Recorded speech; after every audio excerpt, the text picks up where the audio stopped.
Hello all. ఈ వీడియోలో Meesha forest gourd movie review అయితే తెలుసుకుందాం. మీషా అన్నది మలయాళం ఒరిజినల్ టైటిల్ అన్నమాట. ఈ ఫారెస్ట్ గార్డ్ అన్నది ఆహావాడి తెలుగు డబ్బింగ్ చేసి ఈ టైటిల్ పెట్టడం జరిగింది. మూవీ స్టోరీ ప్లాట్ విషయానికి వచ్చేస్తే కొంతమంది ఫ్రెండ్స్ అయితే ఉంటారు. అందులో ఒకరు ఫారెస్ట్ గార్డ్ డిన్నర్ కి అయితే మీట్ అవుతారు అన్నమాట. అందులో కూడా ఫారెస్ట్ లో కాకపోతే వాళ్ళ మోటివ్స్ అయితే చాలా డిఫరెంట్ గా ఉంటాయి. ఫ్రెండ్స్ అయినప్పటికీ కూడా అసలు మోటివ్స్ ఏంటి, వాళ్ళ మధ్య ఏం జరిగింది, ఆ ఫారెస్ట్ లో ఏం జరిగింది, వీటన్నిటి చుట్టూ నడుస్తుంది భయ్యా ఈ ఫారెస్ట్ గార్డ్ అనే మూవీ.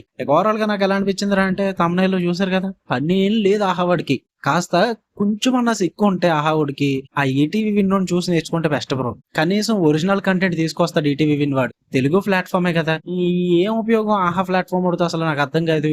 తమిళ్లోని మలయాళంలోని ఎప్పుడెప్పుడో మూలన పడిపోయిన సినిమాలన్నీ తీసుకొచ్చేసి తెలుగు డబ్బింగ్ చేసేలా మన మొఖాన్ని కొట్టకపోతే ఈటీవీ విన్ లాగా ఏదైనా ఒరిజినల్ కంటెంట్ కొత్త క్రియేటర్లను పట్టుకుని ఏదైనా తీయచ్చు కదా. మళ్ళీ ఆహా చిన్న ప్లాట్ఫామ్ కాదు అసలు. ఏదైనా ఓన్ కంటెంట్ తీయరా అంటే తీయడు. సర్లే ఈ అమ్మ తలపోటు గానీ నాకైతే నచ్చలేదు భయ్యా మూవీ. నాకేం వర్కౌట్ అవ్వలేదు.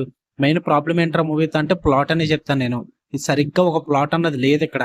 వాళ్ళు స్టార్ట్ చేసింది ఒకదాంతో స్టార్ట్ అవుతే దాని తర్వాత వెళ్ళి మూవీ అంతా కూడా రన్ టైం ని కవర్ చేయడానికి ఆ ఫ్రెండ్స్ మధ్య ఇష్యూస్ ఇవన్నీ కూడా క్రియేట్ చేసుకుంటూ ఏదో సాగదీసుకుంటూ వెళ్ళిపోయారు తప్ప ప్రాపర్ గా మెయిన్ స్టోరీ ప్లాట్ అంటూ ఉండదు మూవీకి. ఎక్కడో ఒక దిక్కున అలా స్టార్ట్ చేస్తారు, తర్వాత వేరే స్టోరీ ప్లాట్లకి వెళ్ళిపోతారు. దాని తర్వాత క్లోజర్ వేరేలా ఉంటుంది.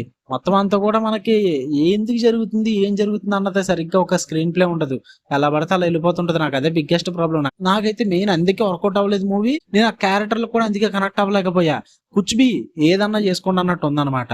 మీ ఇష్టం రా, ఎలాగో లాస్ట్ లో ఏదో ట్విస్ట్ ఇస్తారు కదా, నేను అప్పటిదాకా వెయిట్ చేస్తా. అదే మైండ్ సెట్ తో కూర్చున్నాడు నేను. ఇంతకు మించి అయితే వేరే ఏం మైండ్ సెట్ లేదు నాకు. సో ఎందుకంటే ఆబ్వియస్లీ ఉంటుంది వాళ్ళ స్క్రీన్ ప్లే అంతా ఇప్పటి నుంచో తెలుస్తుంది మనకి. పైగా ఇది 2025 మూవీ. ఇప్పుడంటే ప్రస్తుతానికి చేంజెస్ చేస్తున్నారు కానీ 2025 లో సేమ్ ఇదే ఫార్మాట్ నడిచింది అనమాట. సో అందుకే నాకైతే వర్కౌట్ అవ్వలేదు.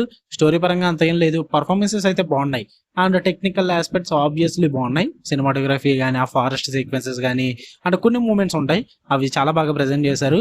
But story wise screen play wise ఇవన్నీ కూడా బోరింగ్ అని అనిపించి అంత థ్రిల్లింగ్ ఏమనిపించలేదు. మెయిన్ వాళ్ళు తీసుకున్న బిట్రేయల్ యాంగిల్ ఇవన్నీ కూడా చాలా బోరింగ్ అనిపించింది. నాకైతే నచ్చలేదు భయ్యా. మీరు చూద్దాం అనుకుంటే ట్రై చేయండి. మూవీ అయితే ఫ్యామిలీతో కూడా చూడొచ్చు, ప్రాబ్లం ఏం లేదు. తెలుగు డబ్బింగ్ అయితే పర్లేదు, యావరేజ్ ఉంది. ఓకే, మీకు కానీ వీడియో నచ్చితే లైక్ చేయండి, షేర్ చేయండి, మీ ఒపీనియన్స్ కూడా కామెంట్ చేయండి. మళ్ళీ నెక్స్ట్ వీడియోలో కలుద్దాం. అంటే then love you all. And channel కూడా ఖచ్చితంగా సబ్స్క్రైబ్ చేసుకోండి, మర్చిపోద్దు. ఈ ఇయర్ అలా అన్నట్టానికి కంప్లీట్ చేయాలి. రెగ్యులర్ గా చూస్తున్న వాళ్ళు సబ్స్క్రైబ్ చేసుకోండి అయ్యా చాలు. ఎందుకంటే 80% ఆఫ్ ది ఆడియన్స్ సబ్స్క్రైబ్ చేసుకోకుండా చూస్తున్నారు రెగ్యులర్ గా. మీరు సబ్స్క్రైబ్ చేసుకుంటే ఇయర్ ఎండింగ్ వరకు కూడా అవసరం లేదు, 10K ఈజీగా త్వరగానే కంప్లీట్ అయిపోద్ది. సో సబ్స్క్రైబ్ చేసుకోండి. Bye guys.